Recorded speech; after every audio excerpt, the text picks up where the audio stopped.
This is The Baseline, discussing the hot button topics of the NBA.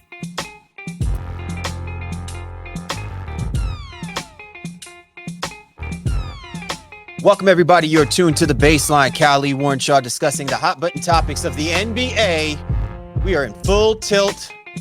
NBA season, regular season is almost over with. Shaw and I are fully in our autopsy report bag. March Madness is, down to the final four as we're recording. I mean, and the springtime cheer is here. So much to be thankful for. So grateful as always, man. Let me roll out the red carpet to my man, www.shawsports.net. Big Kahuna P and see my man, Mr. Warren Shaw, repping out of Fort Lauderdale, Florida. What's good, Shaw? You been following March Madness so far? Passively. So for those who don't know, the full-time job, I work for a fine institution of higher learning, and we got ceremoniously bounced in the first round. So my interest is not as what it once was or what it was last year. Soured, right? Yeah. It was a little tough. It was a tough weekend. If our listeners recall, you were very cautiously trying to big up, you know what I'm saying, your team without airing out, you know what I'm saying, and getting too hyped up because it was just like pinch me in my dreaming. You were in your Christopher Williams moment. we were definitely dreaming. And that dream came to a horrible nightmare close. This tournament run, unfortunately, but good games I think all around. Obviously, the NC State run as we're recording. See if that ends up taking them to the Final Four. That kinds of be the Cinderella story here right now. Unfortunately, I think for teams that I do follow, I wouldn't say follow that I used to follow. UNC. They lost as well too. So, my overall interest is not going to be what it once was. Yeah, on some of the teams that I traditionally care about still being live.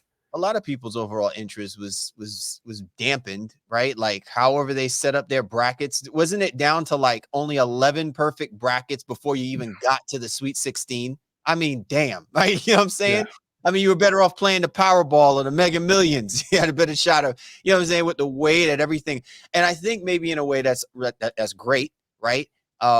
Maybe that's a precursor to what the expectations are for people who are following the NBA and the way that everything is kind of trending in that direction about where seedings are, who's going to be playing worthy, who's playing themselves out.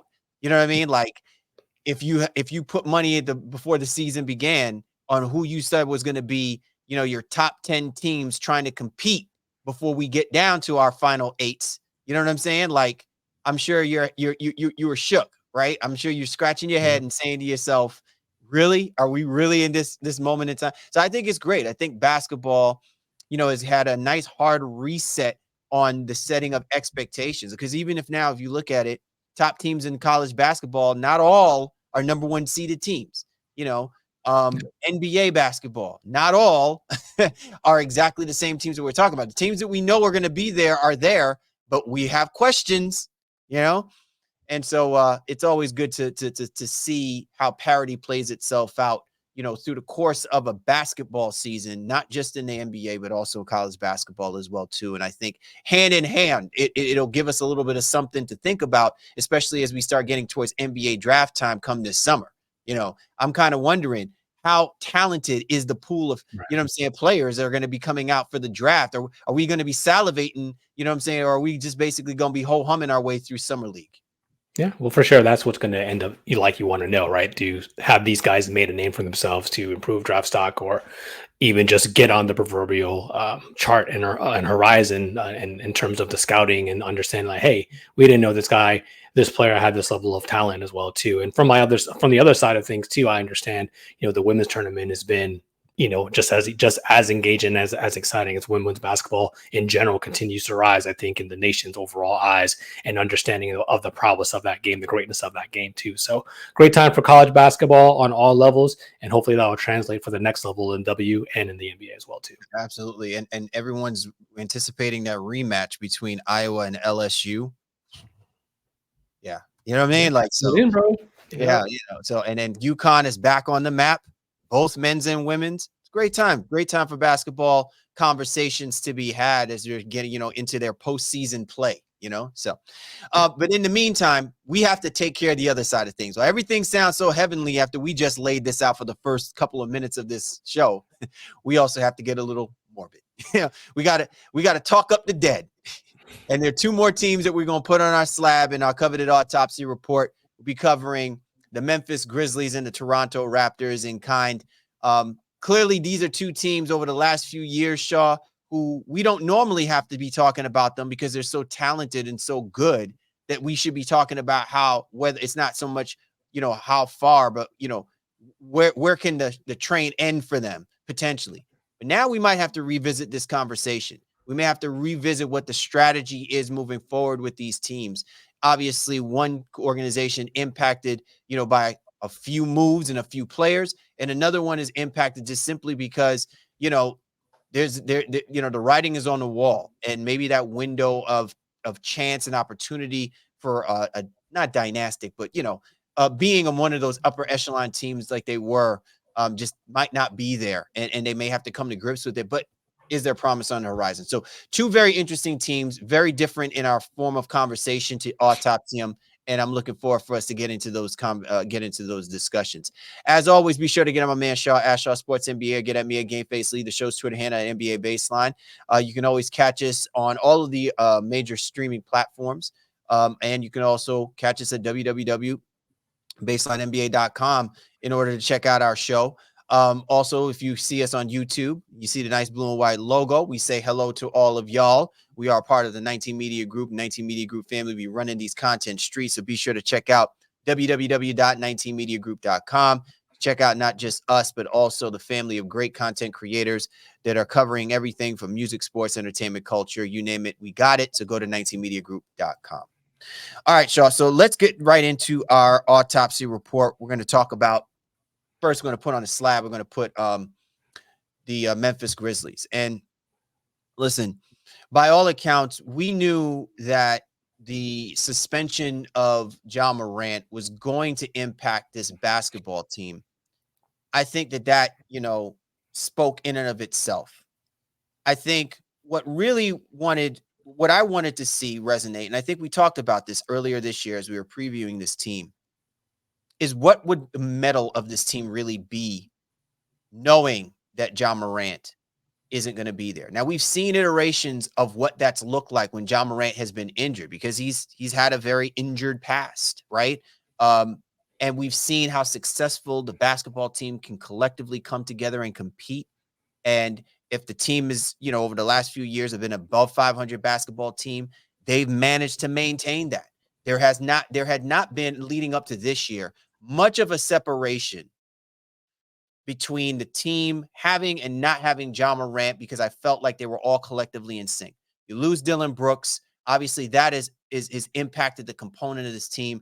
You lost some key ancillary role players, no longer on this roster over the last couple of years. And so now you really begin to wonder. Now I think you really begin to see how severe these losses have impacted, now also adding on top of the fact of not having Ja Morant, and what you have is a culmination of what this season has been, which has obviously been frustrating, to say the least, for Coach Jenkins, but I think for the organization as well too, because how do you get yourself back up off the floor from this? Even if you get back Ja Morant, there's not a guarantee to what the makeup of this team looks like is going to be able to compete with the likes of what we're currently seeing now in the Western Conference.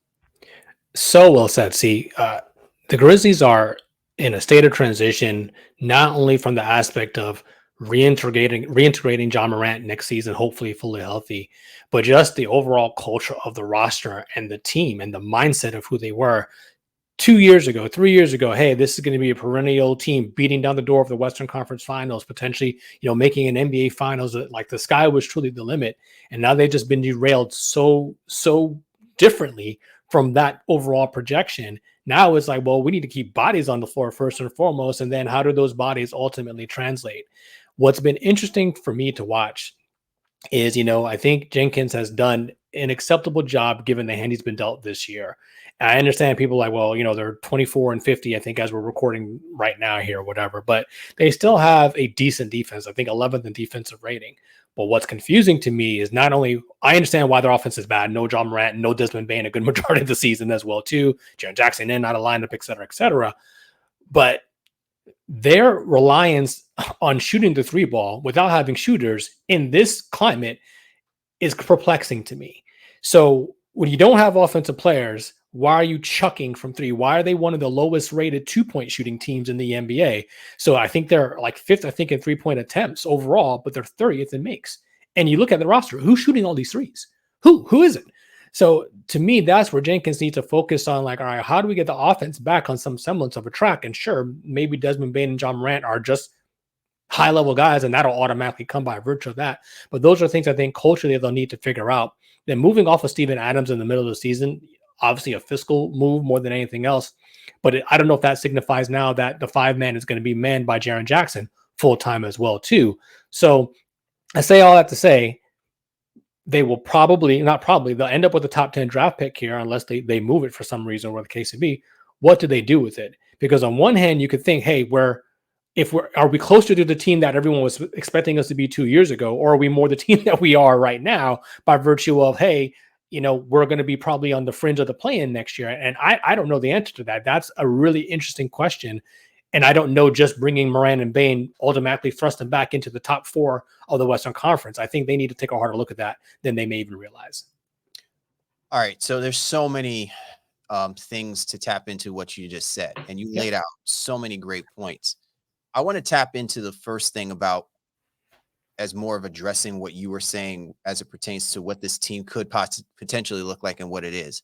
This to me is very much a representation of a team that was so emotionally invested in who they agree and consensus and respect in having Ja Morant on this team. Sometimes when you have when you have someone who's so tenured, right? Maybe so battle tested, or someone more talented, right? You just sit there, you look at them and you're in shock, you're in awe. And you say to yourself, I don't ever want to rock the boat from this, because this is greatness in the making, right? But all the while you're mesmerized by this, you're not taking care of business on your end. You're not handling the things that you need to handle to complete the cycle of success that is required, because you yourself have to be in part of that. Who you are, what you represent, what you bring to the table. And I said all of this, Shaw, because I really feel like this year has been a awakening moment on how solely dependent this team has been on Ja Morant. I'm not putting this on Ja Morant. There are a lot of things we can put on him, and we can spend a whole show doing that. But that is not what this is about. What this becomes, if you are the Memphis Grizzlies, and to your point, this is where Jenkins has to step in. He has to recognize the talent, how they operate in the space of what that greatness looks like. Is greatness within the team component, or is greatness within, I'm a part of the Ja Morant component, right? Because it seems like nothing goes unless Ja Morant's out there on the floor. And you would think that this season would have been a great opportunity for a guy like Desmond Bane to improve on some of the things that he would never have the opportunity to do because of the dependency that you have on Ja Morant. Jaren Jackson Jr. It is not as if these guys just suddenly tanked and became bad basketball players, and this Memphis Grizzlies team just became bad basketball players. What it reflects is that since they no longer depend on the greatness of what Ja Morant can do for them, they now have to invest more time on improving the things of themselves so they can be standalone complementary components for this basketball team, so that when a Ja Morant goes down, Jenkins with confidence can rely on these guys to step up and do things and gain as much possible. And the reason why I bring all of that, Shaw, you take a look at what's going on in Houston. Look at what Ime Udoka is doing with the talent that he has. Can you sit there and tell me that when you look at these guys individually, that the Memphis Grizzlies probably don't have a more talented roster of players than what Ime Udoka probably is working with? And look at how that team individually and collectively come together and work and improve and feed off each other to be competitive. It almost seemed like the moment Ja Morant went down, these guys suddenly just got lost in space about who they want to be and where they want to be ultimately. And I think that, to me, is going to be the bigger question that you have to ask yourself about whether or not, regardless of whether Jenkins can figure it out or even Ja Morant comes back, that the Memphis Grizzlies are going to be able to make it work with these guys collectively. just simply because of the dependency factor. And the dependency is real. And I think they try to create redundancy in that by bringing in Marcus Smart, but then he got hurt, right? And then even Derrick Rose. I mean, not that they expected him to play, 70 games this year, but even that too. And everything went wrong. Like everything went wrong for Memphis, unfortunately. So you can't predict the 25-game suspension, and then Ja Morant ends up with season and surgery as well too. Like you can't predict that after 9 games. Right. So I'm in that regard, we have to give them the certain level of grace because it really was just bad luck. But now, how long does that set you off course? That's the question that we're trying to dig at. And now, what truly is the roster that you want to build around? If there's one good thing or two good things that I think has come of the way things have gone this season. Yeah. So Desmond Bane may end up playing 50 games by all said and done, but he missed, 30 games in the middle of the season, right? Basically right after Ja Morant went down. Is they got to develop Vince Williams Jr. and they're starting to get a better look at RJ Jackson as well too. 2 young players, play wings, can multiple positions that both of those guys can play, and they should be high level rotation guys for them in the future. Again, what are they doing in the middle? That still remains to be seen. Do they, because of those young guys, do they package one of those guys and maybe one of their draft picks and then try to do some semblance of an upgrade? I don't know, right? But they have a couple of options here, but I think it first starts with understanding who do we really, really want to invest in? And do we believe that Ja is going to come back and be healthy? Do we believe Desmond Bane is going to come back and be healthy? Even Marcus Smart has 2 years left on his deal. If they can get the sum of their parts back, that's going to inform, I guess, the decision that they will ultimately make to decide whether they're going to stand pat or do they need to put some accelerant on this. And I just don't know. But 31 guys that played for this team this year. When you look at Basketball Reference and all the guys from 2 ways and 10 days and so forth, that's a lot of transition. So the fact that they still have found a way to scrounge to 25-ish wins, what the case would be, maybe a minor miracle. But this is not where this team expected to be and not where they hope to be, in the seasons to come. So that's what I'm looking for here now. Who stays, who goes, who makes sense. And I don't think Taylor Jenkins' job is any semblance of danger or trepidation in any capacity because he's done nothing wrong. All he's been able to do is play the players that have been out there in front of him. Again, if I was digging him a little bit, it was just the offensive schemes of why so many threes when you clearly don't have 3-point shooters. Yeah, listen, and part of that to me, I think speaks more to, trying to keep the system that you had set up relatively the foundation.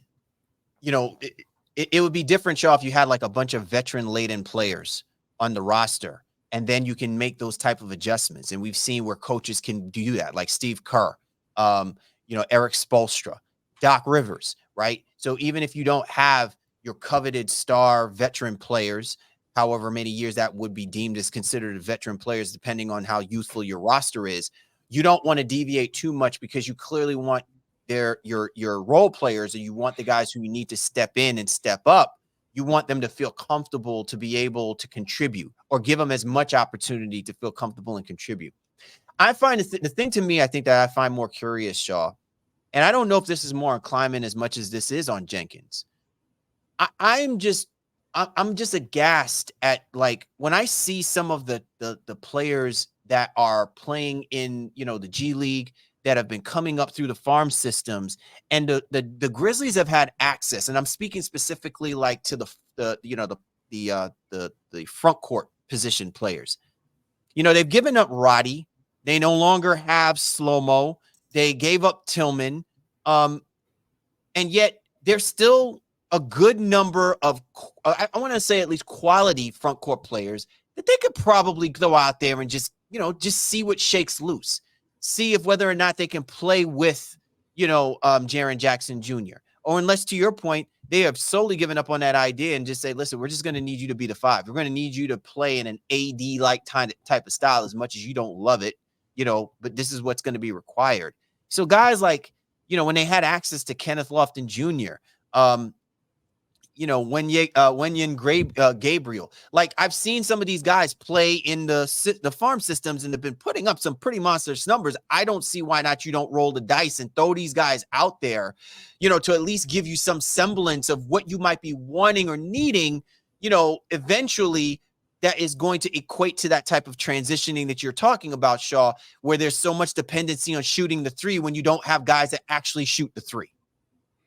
Well, that's a very, very, I think, unique way to look at it, right? And as you're talking, I'm trying to think again, who are the requisite shooters on this team, right? And Luke Kennard stands out as one of the best. Shoots 44% from three. Player option next year, or sorry, team option, $14 million. Now remember, Bane and Ja Morant are making a boatload of money, so they take up a lion's share. And I think again, we talked about the Adams thing, him moving away in terms of having that size in the middle, if you will. They move off of him because one, he was hurt, but then again, the salary that he was going to ultimately command. So Kennard is not a big, but he provides them shooting, if you will, and high level shooting on a team that has come to devoid of it. So do you just continue to pay into that? And to me, despite all the guys that they've had and moved on from one way or the other, like that's where you just get confused about the overall roster construction, because they became a little bit, remember, we were talking about the Hawks some years ago too, and it's like, all right, well, you're not going to be able to keep all these guys. You're not going to be able to play all the, and Memphis kind of has run into that. We said all of this, right? Even with the guys that you mentioned who are no longer there in terms of being even fringe level NBA talent by maybe some people's accounts, but they just got Brandon Clark back.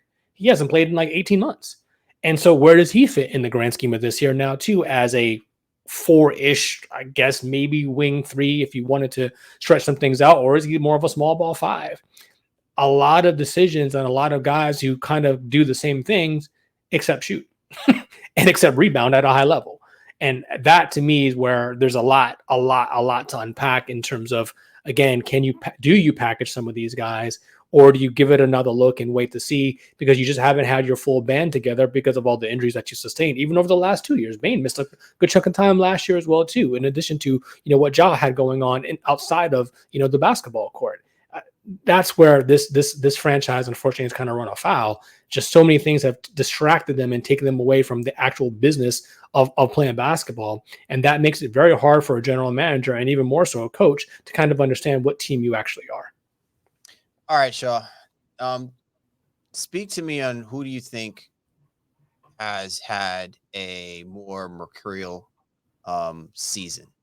Jaren Jackson Jr. or Zaire Williams? Say that again. Who do you think has had a more mercurial season? When I say curial, like it's like you can't put a finger on it. Like you're just trying to figure out like what happened, where are we with this particular player? So Zaire Williams, Jaren Jackson Jr. Well, I think Zaire is probably because he's not a fixture in the rotation. So I think, from in terms of the hope and projection, especially given all the things that have happened to them this year, you would have said, all right, well, maybe he can take a bigger leap. And I think he played well in the game that Ja was there, but that's only a 9-game sample size, right? Because I think Ja just opened up what he does so well. But it's not like Zaire's out here and commanded the minutes on a regular basis. Jaren Jackson, I think I'm at the stage where I expect what I expect. I know what I know, and I don't really expect him to do anything, super Herculean, when it comes to the Grizzlies' overall efforts. Good basketball player, solid defender, not going to be a plus rebounder. Fine, I get it. But I think in terms of, what potential was there, or at least existed, Zaire Williams has been passed by Vince Williams Jr. He's been passed by Gigi Jackson. And, ultimately, I just don't know how he fits into the grand scheme of where the Grizzlies want to go. And I know that's somebody that you had pegged personally as somebody, hey, you wanted to see him take a leap, in some capacity. I think when we're talking about, hey, who could be next up in the beginning of the year, he was somebody who had mentioned, and that just hasn't happened in that way. So I'd say I definitely peg him as the most mercurial of the two. Yeah. And so he's currently out, with a hip injury. So, Yep. Obviously whatever the remainder of this season is going to be, we won't be able to utilize that as something to kind of, assess what expectations we may have for him going into next season.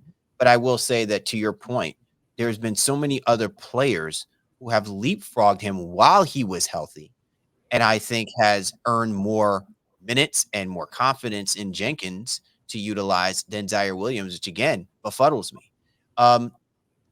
I would say that the person who I don't understand for the life of me, for someone who speaks loudly and I don't mean this in a negative way to him, because to your point, he is who he is. I think what I want more people to stop doing is stop trying to elevate JJJ to such a degree that this belief of the combination of him and Ja Morant is going to equal out to this level of success that I think we don't think is going to ever materialize. I might see it more with Bane and Morant than I see it with Jaren Jackson Jr. And the only reason I say that is because his game, for whatever reason, does not feel like a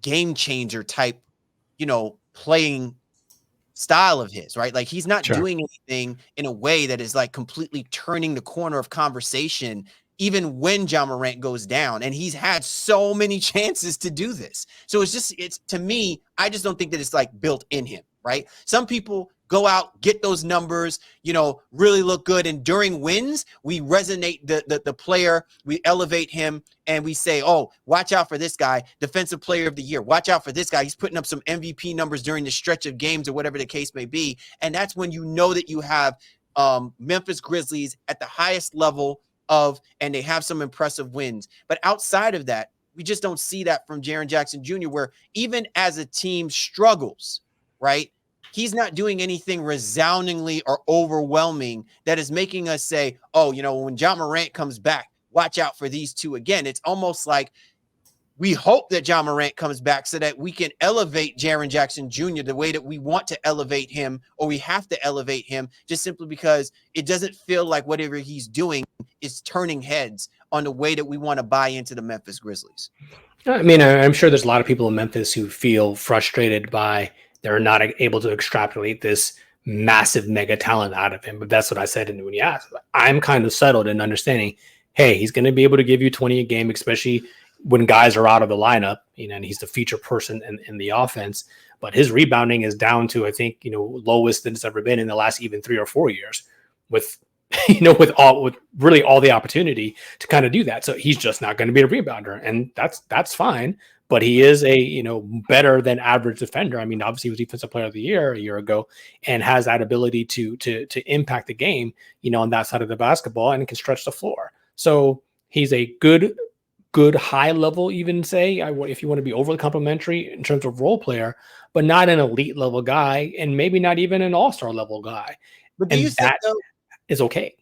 But do you think though, Shaw, that like part of that too is that you just don't see the aggressiveness that you want to see from him?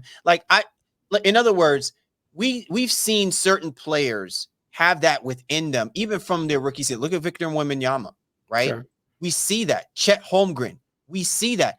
Giannis Antetokounmpo, we saw that. Draymond Green, we saw that. So even from a defensive perspective, if you're going to put your hat on the fact that you are better defensively, you at least made your mark. You said, I'm going to take on the best player on the opposite team, even if I'm a 6'11", 7-foot guy. Most nights I want my coach being confident to put me on some of those guys, because this is my time to show people from a defensive perspective that I can make it look good. Like, I can give people a reason to talk about it. And I feel like he's had so many chances, but his numbers speak to the fact that he's a great defensive player. It's just that it doesn't seem like he wants to be in the spotlight to step up and challenge the rest of the NBA to show or equate the kind of greatness he believes that he has in himself. I mean, again, I can't go there with you on the conversation, because I accept it. And I think a lot of Grizzlies folks has, and I think maybe to a worse degree, maybe JJJ has as well too. At this point, I just want you to slam your fist on the desk and be like, he is who I thought he was. I just want you to Denny Green me. That's all. He 1000% is. And like I'm saying, I think to Grizzlies fans out there, this isn't a knock. I think it's just, you have to understand the talent. So he can give you this. He's going to high level defensively. Great. But if you're looking for more than that, then you're going to be kind of chasing your own tail there. And that's where you need Ja Morant. That's where you need Desmond Bane and others, in essence, to kind of step up to elevate JJJ in some ways where, hey, when he does contribute, you're like, hey, that's nice.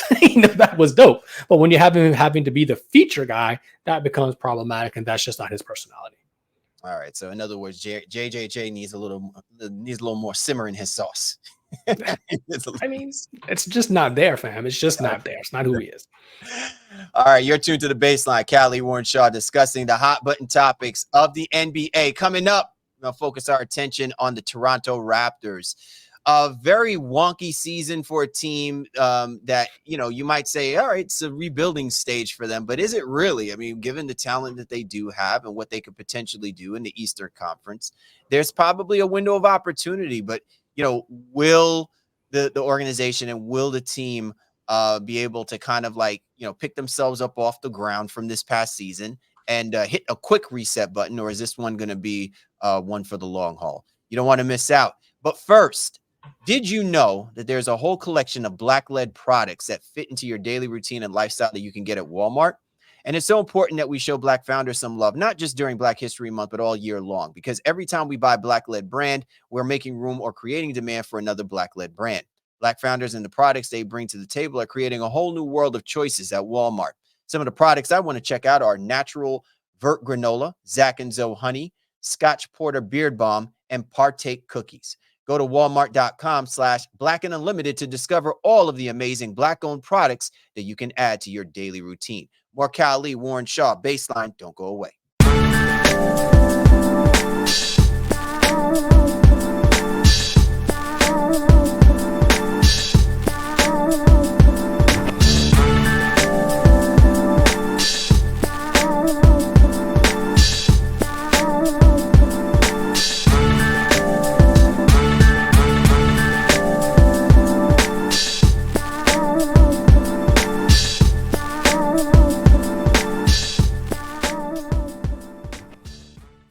We are back. Callie Warren Shaw, Baseline NBA podcast, as we continue our autopsy reports. Your boy, Dr. Kill Patience here. Ready to talk about the Toronto Raptors. Toronto Raptors, for the most part, Shaw, this team hung in there, really going all the way up until the NBA trade deadline. But then you really begin to see the writings on the wall, especially after they, traded Pascal Siakam. That they all but intents purposes said that the focus of this team is really to build around Scottie Barnes. But even as they were doing that, you have to give credit to the team itself, and you have to give credit to the organization. That the idea is that, okay, we're giving up major pieces, but we're not just solely just tanking. Like, clearly they looked at the roster, they looked at, how the system is operating, how they can improve upon that. And they're putting some nominal pieces, they're not major, but there's some nominal pieces together for the team to stay relatively competitive. Now, their record doesn't speak to the fact that they're going to be playing worthy or anything like that. But I think when you look at this Toronto Raptors team, Sean, we were just sitting here talking about the Memphis Grizzlies. One can make an argument that you see a lot more down the road successfully for the Toronto Raptors than you may see for the Memphis Grizzlies. Toronto has more flexibility just because by virtue of their cap. So you have some decent players under contract for the foreseeable future, or in theory, you might get something done here. I think even with Emmanuel quickly, don't think you make that move without trying to understand that he'll probably be there long term. But they don't have anybody on the level of Ja Morant or even Desmond Bane in Memphis. So I think that's where it's just a matter of like, well, would you rather have the talent in hand, or would you have the ability in essence to try to make a move based on the cap flexibility that the Raptors may ultimately or seem to ultimately have here in this space? They can decline the option on Bruce Brown, which, they probably should have moved him and flipped him after they traded Siakam and maybe got another couple picks out of that situation, or at least young player potentially. I just don't know that he does anything for where they are in the short term right now, especially at $23 million. So to me, RJ Barrett, obviously Scottie Barnes and Emmanuel quickly are the kind of the building blocks. And that's it's a middling place to start, to be honest with you. Because I think, you've had your own qualms, if you will, with the RJ Barrett experiments in New York and who he can ultimately be. So to me, Masai seems to be going, hey, let's go full bore Canada here. You get RJ in, you trade for Kelly Olynyk and guys like that. And this to me signifies, some rebuilding unless there's something down the line here that I'm unaware of in terms of how they're going to, utilize cap space, because I don't think they're going to be trading any of the more recent assets they got, especially when it comes to quickly, and obviously Barrett, who they're also trying to build around here as a Canadian product. All right, so I hear where you're coming from, and I think in many respects I agree with you, Shaw. But I'm gonna push back a little bit on the sentiment that it might be, obviously, when you have Ja Morant and you have Desmond Bane, how can one say, well, the Toronto Raptors, not have a better pathway forward? And here's the reason why I want to somewhat challenge it. If you look at the Toronto Raptors collectively with that you called it middling talent, there's still potential and upside, right? In a conference relative to their age and their skill set that can give them opportunity for them to succeed.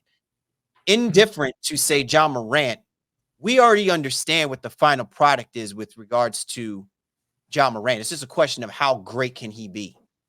The problem that I see, though, is look at where he is playing, right? Not Memphis, but the conference. And you can make an argument that everybody is coming for Ja Morant, right? Even though Ja Morant ain't got no hardware, no nothing. But he is that obviously transcendent of a talent. And now we've elevated him to that level that the likes of the Kyrie Irvings and Luka Doncic's, the Zion Williams and CJ McCollums, and you've got Van Fleet, and you've got Sengun, right? Like, I just feel like there are so many other people that Morant is going to have to go through to maintain that level of greatness, that I see more opportunity for a guy like Scottie Barnes to make a name for himself in the Eastern Conference, even though, yes, we got Tatum and Brown and Embiid. But you really think about it, though, Shaw, this kid is only, 3 years into his career.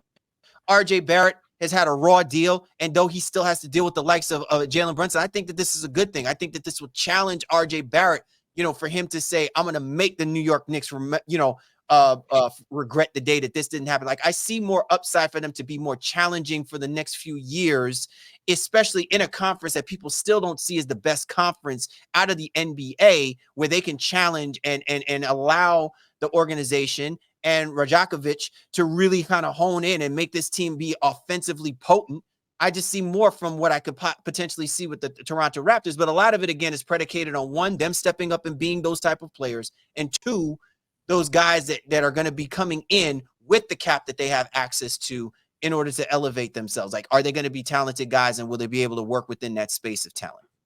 Oh, listen, I'm a Barnes guy. I like his overall game, and he's still got to work on his ability to shoot the basketball with a level of consistency that's requisite.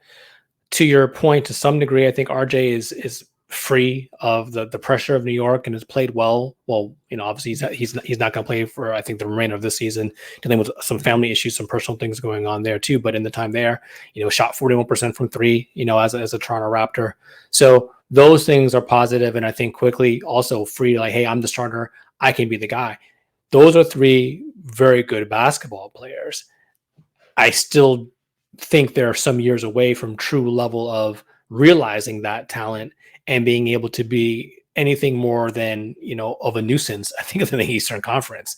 I don't think they're challenging in any real capacity in the next year, barring something unforeseen. And again, as I alluded to, they do have they do have cap space. So what do they do with it? Can they do anything with it? Can Toronto be a destination of sorts? Do other people look around the league and say, hey, I want to go team up with quickly Barnes and Barrett? And I'd say right now that answer is probably not, unless you're giving them the proverbial bag. And I like, Jakob Poeltl as well too. I think he's solid in the middle there at the 5-man, gives them some rebounding, gives them some scoring, even, a pretty decent passer for his position.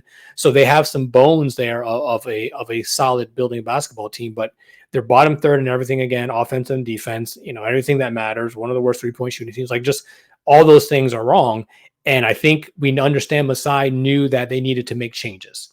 They knew they couldn't just kind of go down that same pathway, and they didn't want to pay Siakam, super max deal in any way either.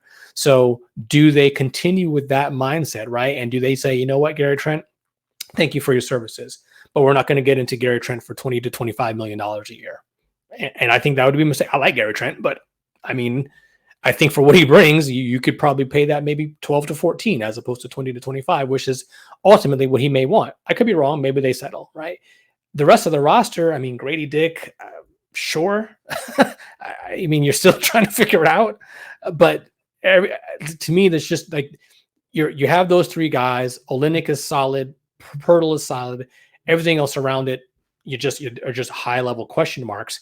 And that's where they need to go out and fill the rest of this roster. And I got to wait to see how Masai ultimately decides to do that. How high are you on Rajakovic? How are you on Darko as far as a coach goes? I don't want you to compare him to Jenkins because obviously the circumstances are very much different. I guess maybe I'm leaning a little bit more and seeing like the innovativeness of him and being able to give these guys a space for them to, elevate and shine. Now, whether or not that leads to the team being completely successful, don't know. But I was just curious, like, how high are you on him as a head coach and working with the likes of Quickly, Barrett, and Barnes? You see them like thriving over the next few years.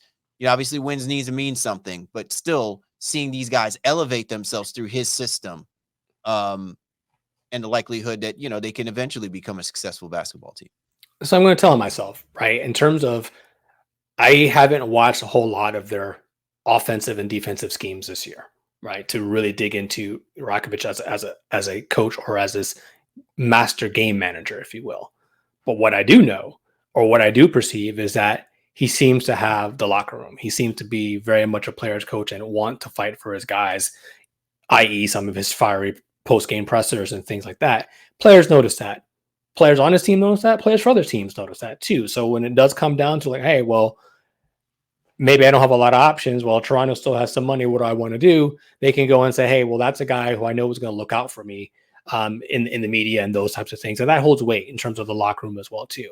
So I would need to dig down more into his overall schemes in terms of his X's and O's to kind of really give you a detailed answer there. And again, for our listeners, my bad, just I don't have the capacity to watch every single team in depth. But from what I understand of Toronto in that regard, he's doing a pretty good job there. And that can go a long way. A lot of this business is relationship building, and he seems to have built the relationships with the team. And I think that's going to take him at least for another couple of years on this roster as they continue to build it out. All right. One of the things that I think, really resonates with me is, over the years, the Raptors have been very defensive minded, obviously having Dwayne Casey. I think most people don't give Nick Nurse enough credit as much as he is, an innovative type of coach, or quirky kind of coach, I guess you could say, on the offensive side of things. He's coached and been able to get those guys, to play good defense, or at least good enough defense, one where he's, has won a chip because of it. Right. Do you see that this team may be trending to being a more offensively minded basketball team, or will this be like a Quinn Snyder situation that you see from Rajakovic, right? Where he realizes that if he still obviously wants this team to be competitive and to be able to hang in, like, I have to focus more on these guys being good defensively because they seem to grasp that better than what I'm asking of them to be more offensive. So I think defense will be the order of the day for Toronto based on their current roster construction. While I like Quickly, respect Barrett, and am high on Barnes, they're not high level efficiency guys offensively right now. I think Barrett's getting a little bit better and becoming a little bit more comfortable and judicious with his shot diet in general. So you got to see that play out again over another year, and then Quickly coming into a training camp and all those other things like that too. So there's some possibilities that the offense is just going to improve naturally by virtue of those guys playing together. But I think they can make the quickest hay defensively. As we said before, a lot of that is effort, and a lot of that is schemes. So I think they can make that stride to become middle of the pack as opposed to 25th, can they get to 16th next year? And that's a humongous jump, right? And then incremental steps, I think, offensively. And what do they surround the Barrett and Barnes trio, if you will? What do they surround those guys? What other players complement them? And I think that's how Darko can probably make the biggest impact, the quickest level of impact for a team that has a lot of different needs. But Barnes is the real deal. He's going to continue to work hard. And I think with him as your leader, truly on both sides of the basketball, because he's a talker, right? And he's talking about the actions defensively, in addition to being, hey, he'll go down there and try to get you a bucket, and he'll bang. Like, he'll go like, no, I'm getting to the cup. And I really respect that as well too. But we know in this game, if you don't have it from the 3-point line or even like the mid-range point, then somebody else on your team has to have it to complement you. And I think those are all things that we're trying to figure out. As I alluded to, I don't think any of them are ultra efficient right now offensively, but some of the offensive schemes may be able to play to that in the near future. What do you think might where Scottie Barnes, as far as scoring wise, where do you think he might top out at? Like right now he's close to like 20 points per game, right? Like what do you think you can see him as being a star in the league as far as his point total topping out at? You think he's someone who's capable of doing 25, 26, 28? You think he might wind up being, scoring title type player? No, I mean, I think I can see him being a 22 to 23, point per game guy. And there's nothing, I think, wrong with that, especially if he's maintaining a high level of rebounding and assist, in the way he is. Was he having like 8 and 6 or something like that, or 9 and 6, something to that degree? So you're wanting him to post like LeBron like type numbers in a way, not maybe as because his scoring efficiency is not like how LeBron would be. But you're seeing, because he contributes on all parts of the game, so to speak, that will have to sacrifice a little bit for those others to be maintained at a high level. Yeah, and I don't know that Barnes has to be your leading scorer. He can be your best player, right? I think that can happen, but Barrett can be the leading scorer. And even looking at it, I'm doing him a disservice, so I need to even correct some of my earlier statements in terms of like his time in Toronto, he's been ultra efficient. Again, as a 41% shooter from 3, 50-something% from the floor as well too. But a lot of that comes off the play creation of Barnes, especially being somebody who's pummeling the post and getting into the teeth of the defense and then being able to kick out. So Barrett's I think he's done very well off of Scottie Barnes' play creation, if you will. Quickly, still, again, 41% from the floor. So again, not the efficiency that you want to see. But ultimately, I think Barnes is somebody who, 22 a game, 23 a game, I think is fine. And yeah, he's going to have games where he goes well beyond that. But the fact that he does so many things and does so many other things well, I think he continue in that mode without having to say, hey, I need to be the lead guy offensively. Barrett even quickly can score more than him if need be, as long as Barnes is the offense is kind of running through him and he's facilitating. All right, so this last year's draft class for the Toronto Raptors, now giving more so an assessment, how would you grade them? A, B, C, D, or F? Last year's draft? Yeah. And the contributions that these guys have made so far this year. I mean, let me turn around and who do you remember? Like, who do you think has made an impact? So I asked a question to give you a reason to respond on it. You didn't have to throw it back at me. I would have told you the same thing too. Like, I don't know who these dudes are.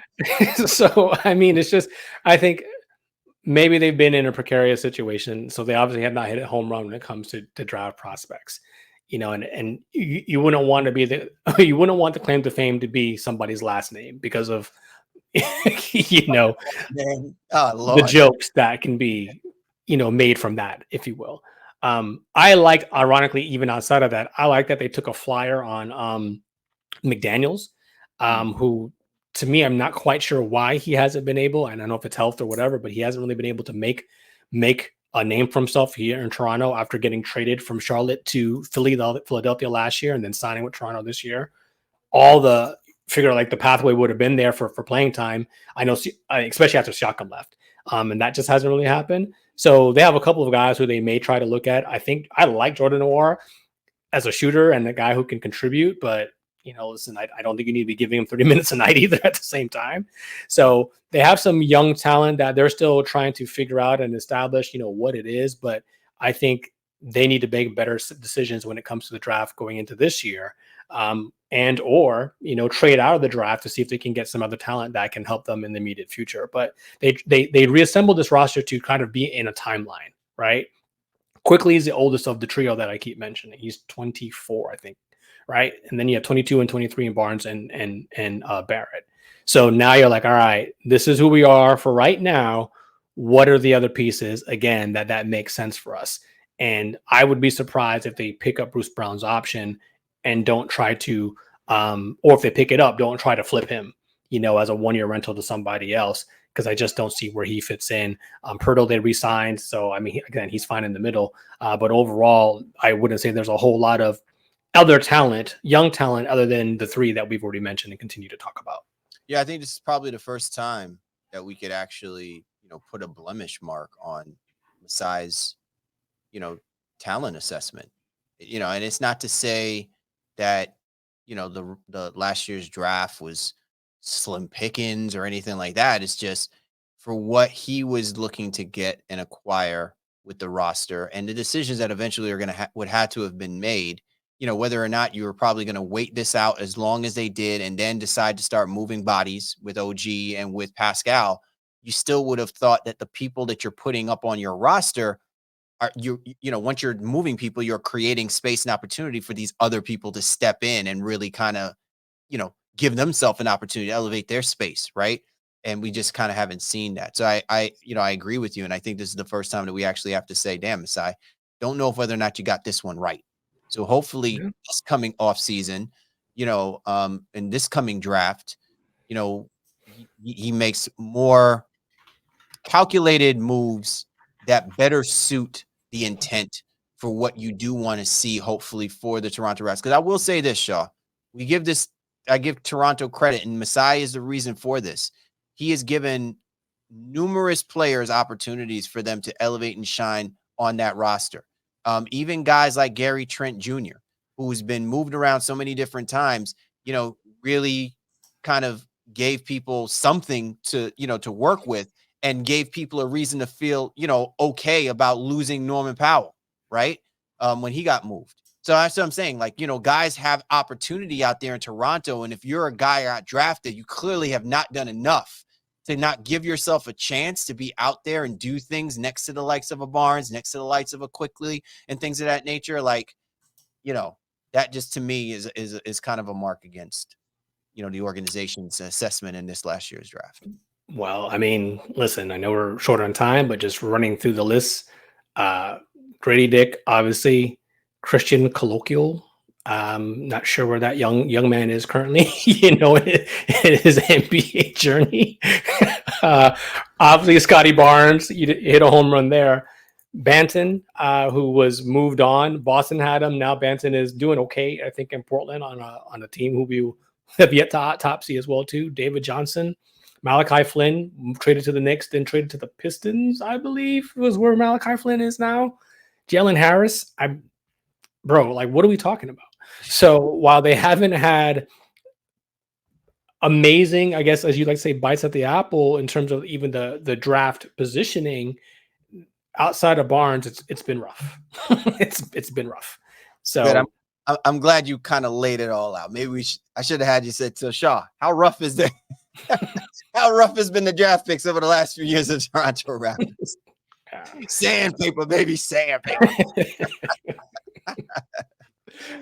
Oh, man. Awesome show this week, man. Great conversations discussing the Memphis Grizzlies and Toronto Raptors. And, listen, we want to hear from you as well, too.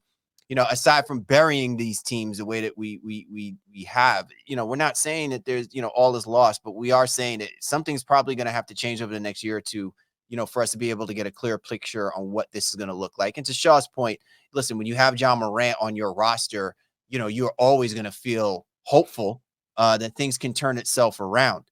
But again, I think it's interesting how both of these teams and organizations have to, readjust and kind of reassess, what that's going to look like, and whether or not you want to put the onus just on one superstar player, to resurrect an organization, a franchise, and a team, or you put it on a young player, given the fact that it's, fresh off of winning a championship in the last 5 years, to say that, it's time for us now to turn the clock and move things in a different direction. So interesting stuff all around, brother. Absolutely. And I hope our fans and listeners will tap in, let us know what they think about these two teams. Varying degrees, I think, of potential success. The Grizzlies' success is the most recent. So you feel like, hey, they're going to have the ability to snap back. I challenge that notion. As I said in the outset of our autopsy of them, I don't think it'll be that easy, but they have the talent. But again, you could lean towards CL's point here with Toronto. And hey, you have such young talent that hasn't been able to really hit the ground running as of yet. New coach, new ideas. Who knows what the future holds for the Toronto Raptors? Hopefully, both of these teams will be at least in the playoff picture next year. While I think it's going to be a little harder press for the Raptors, Memphis has a lot to consider, I think, when it comes to that as well, too. Absolutely. Well, once again, we'd like to thank you and yours for hopping on board with us this week. For the Baseline, Cal Lee, Warren Shaw, we appreciate you guys. We do. And we'll catch up with you next time.